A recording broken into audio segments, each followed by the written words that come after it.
ओम य आत्मदावलदा यस्य विष उपासते प्रेषितव्यस्य देवा यस्य छायाम अमृतम यस्य मतु कस्मै देवाय देव। तू ही आत्मज्ञान बलिदाता स्वस्व्यज जन गाते हैं। तेरी चरण शरण में आकर भवसागर तुझको ही जपना जीवन है।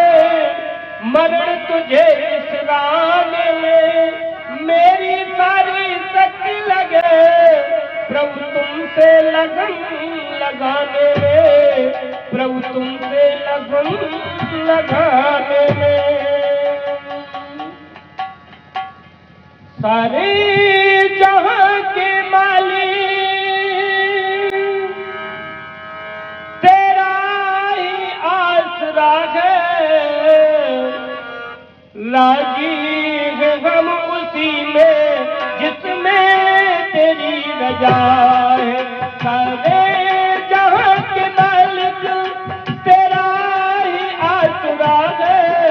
राजी है हम उसी में तेरी रजा है।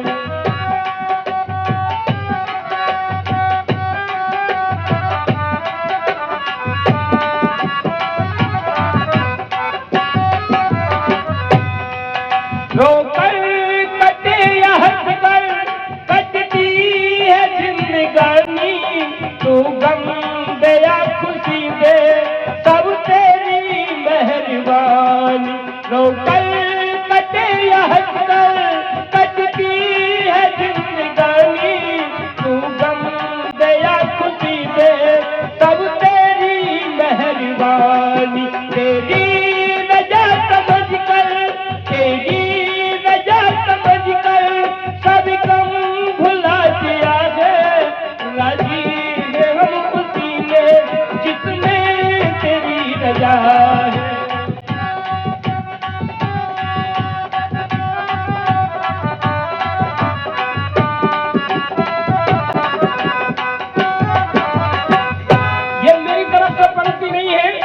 श्रीमान मुख्य आयोजक करदेव की तरफ से यह पंक्ति है।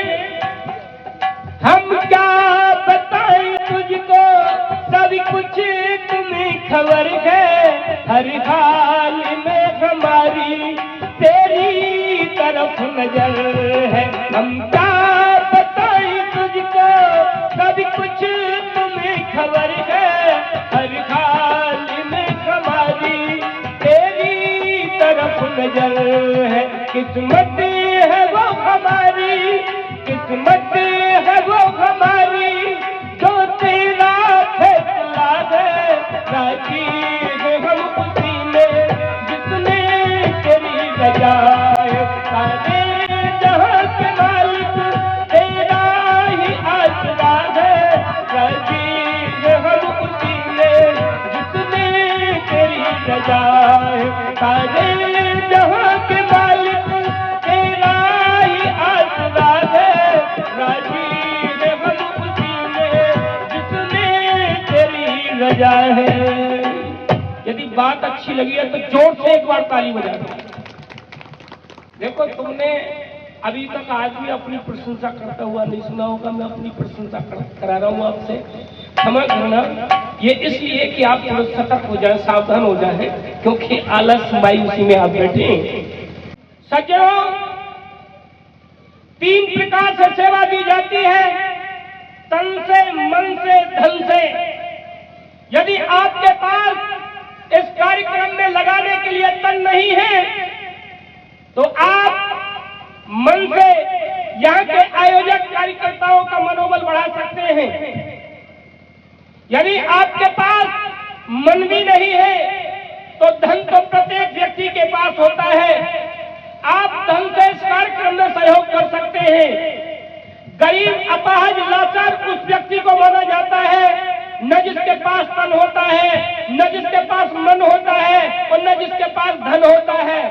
यदि इनमें से व्यक्ति के पास एक भी चीज है, तन है, मन है या धन है, तो लाचार अपाहज नहीं होता, वो गरीब नहीं वो बेचारा नहीं होता, बेचारा वही होता है जिस पर इन तीनों चीजों में से एक भी चीज नहीं होती। मैं निवेदन करना चाहता हूँ, यदि आपको किसी प्रकार का कोई अहंकार है, यदि आपको अहंकार है कि मेरा बलिष्ठ शरीर है, मुझे क्या जरूरत है इन सामाजिक धार्मिक कार्यों की, यदि आपको मन का अहंकार है कि मैं मनमाने कार्य करूंगा, तो मनचाही कभी नहीं होती।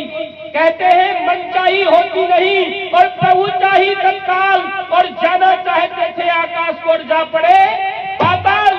जो इस कार्यक्रम को सुन रहे हैं और ये कार्यक्रम सुन करके आप अन्यथा ले रहे हैं, या इसको गवारा समय को ले जा रहे हैं, या इसे इग्नोर कर रहे हैं, तो आप सीधे सीधे परमात्मा के यहाँ पापी हैं। जो पुण्य के कार्य होते हैं उनमें जो सहयोग नहीं करते वह भी पापी होते हैं, और कोई पाप का जघन्य अपराध हो रहा हो, उसे सहन कर रहे हो, उसे देख रहे हो, वह भी पापी होते हैं। तो मैं निवेदन करना चाहता हूँ, ज्यादा लंबी बात नहीं कहना चाहता, धन की तीन ही गति होती है। यदि आप तन से सेवा नहीं दे पा रहे हैं, मन से सेवा नहीं दे पा रहे हैं, तो आप धन से सेवा दे सकते हैं। बहुत सरल भाषा में बिना संस्कृत बोले मैं आपको निवेदन करना चाहता हूँ कि धन की तीन ही गति होती है। सबसे पहला जो धन की गति होती है, सबसे श्रेष्ठ और उत्तम कोई गति होती है, तो वो दान होती है। जो हम यहाँ दान कर जाते हैं वह दान हमको कहीं न कहीं मिलता है। इस दान को मैं आपको बताना चाहता हूँ, जितनी प्याव होती है, जितने धर्मशाला होती है, जितने मंदिर होते हैं, जितने धार्मिक अनुष्ठान होते हैं, उसमें वैश्यवान सबसे ज्यादा सहयोग करता है। और एक ही खड़े पर बैठ करके एक ही दुकान से अपने बच्चों को पढ़ाता है, अपने बच्चों को अच्छे नौकरी पेशेवर बनाता है, मकान दुकान बनाता है, और उसके जीवन में आनंद ही आनंद होता है। और हम दान नहीं करते, इसीलिए हमारा दूध का भी व्यवसाय है, हम जमीन भी कर रहे हैं, हम दुकान भी कर रहे हैं, और फिर भी हमारी पूर्ति नहीं पड़ती। तो सबसे उत्तम जो धन की गति होती है वो दान करके होती है। यह हमें कहीं ना कहीं कभी ना कभी अवश्य मिलता है। और दूसरी इसकी गति होती है कि हम इसको खा ले पी ले, इसे अपने काम ले ले। और तीसरी गति तो इसके बाद नाश ही होती है। हम करें, हमारे सगे संबंधी करें, हमारे पड़ोसी करें, यार रिश्तेदार करें। तो मैं आपको सीधी सीधी अपील करना चाहता हूँ कि इस कार्यक्रम में यदि आप समय नहीं दे पा रहे हैं, आप तन और मन से सहयोग नहीं कर पा रहे हैं, तो जितनी आपकी सामर्थ्य है अपनी श्रद्धा अनुसार इस धार्मिक अनुष्ठान में अवश्य ही कोई न कोई सहयोग करे और पुण्य के भागीदार बने। माताओं, आप पर एक रख करके एक दृष्टांत में रख रहा हूं कि एक घर में भिखारी भीख मांगने के लिए आया, और जब भिखारी भीख मांगने के लिए आया तो इसका एक 10-12 वर्ष का बच्चा खेल रहा है आंगन में, और खेलते हुए इस बच्चे को इस भिखारी ने पूछा कि माताजी इस बच्चे की उम्र क्या है? तो इसने बताया कि इसकी उम्र ठीक 12 वर्ष है। इसने दूसरा प्रश्न किया कि तुम्हारे पति की उम्र क्या है? तो इसने कहा कि मेरे पति की उम्र 8 वर्ष है।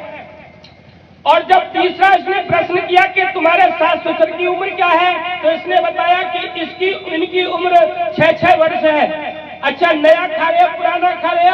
तो इसने कहा कि सब पुराना खा रहे हैं। इस बात को सास सुन रही थी। सास को बड़ा बुरा लग रहा था कि देखो कैसी ऊटपटांग बात कर रही है, अपने बेटे की उम्र 12 वर्ष बताती है और मेरे बेटे की उम्र 8 वर्ष बताती है, और हमें तो 6-6 वर्ष का ही बता रही है। और कितनी बदनामी कर रही है कि कह रही है कि नया कुछ नहीं है, सब पुराना खा रहे हैं, हर छमाई पे फसल आती है। देखो किस तरीके से बदनामी पर लगी है। इसने कहा पढ़ी लिखी है, मैं कहूंगी तो मेरी बात का तुरंत जवाब दे देगी। इसके पति को आने दो, बेटा को आने दो, उससे शिकायत करूंगी। जैसे ये बेटा आया बराबर इसने सारी बात कही। पति ने अपनी पत्नी को टैकल किया और कहा कि ऐसी उटपटांग बात क्यों करती हो? तो इसने बताया कि मैंने अपने बेटे की उम्र 12 वर्ष बताई, क्योंकि मेरे विवाह को 12 वर्ष हुए हैं। जब ये मेरे गर्भ में हुआ करता था तो मैं अच्छा ही सोचती थी, अच्छा ही विचार करती थी, अच्छा ही चिंतन करती थी। और जब ये मेरी गोद में आया तो मैंने इसे महापुरुषों की लोरियां सुनाई। और जब ये आंगन में खेलने लायक हुआ, उंगली पकड़ करके मैंने इसे महापुरुषों की लोरियां सुनाई।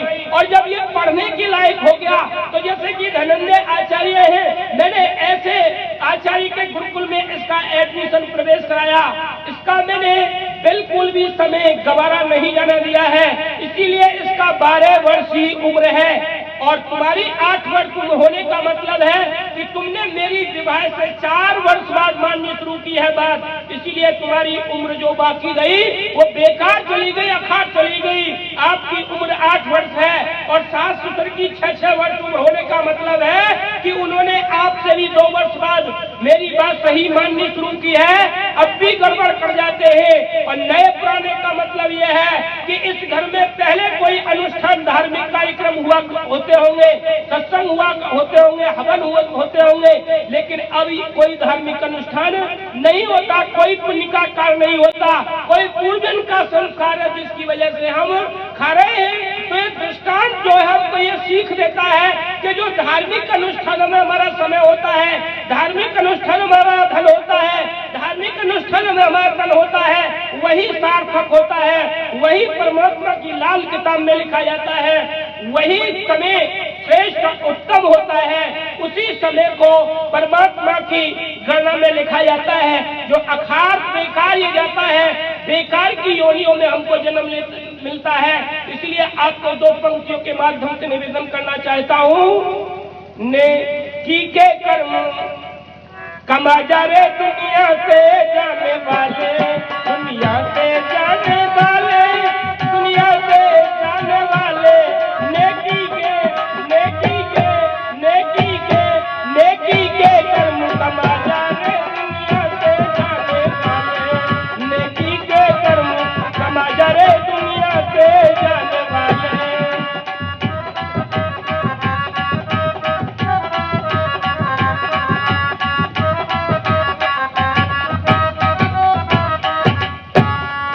संध्या के सेकंड लास्ट मंत्र में कहा कि हे ईश्वर दया निधे भक्त कृपा अनंत जपो उपासना विक्रमणा धर्म याग काम मोचना। ये जो दुनिया का सबसे सर्वोत्तम शरीर है, हम इसी से धर्मार्थ काम मोक्ष को प्राप्त कर सकते हैं। ये काम मोक्ष की कहते हैं सीढ़ी है और ये स्वर्ग का द्वार है।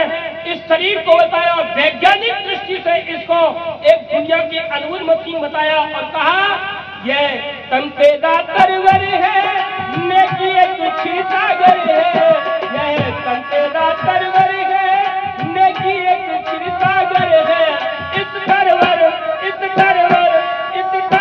के फल खा जाने दुनिया से जाने वाले, इस घरवर के फल खा जाने दुनिया से जाने वाले, दुनिया से जाने वाले, दुनिया से जाने वाले, नेकी के कर्म कमा जाने दुनिया से जाने वाले, नेकी के कर्म कमा जाने दुनिया से जाने वाले।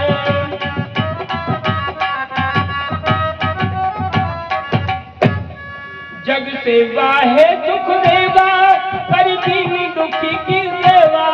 जग सेवा है दुख देवा, कर दीन दुखी की सेवा। यद बनो है तो पा जाने दुनिया से जाने वाले, यद पाना है तो पा जाने दुनिया से जाने वाले, दुनिया से जाने वाले, दुनिया से जाने वाले, नेकी के कर्म कमा जाने दुनिया से जाने वाले।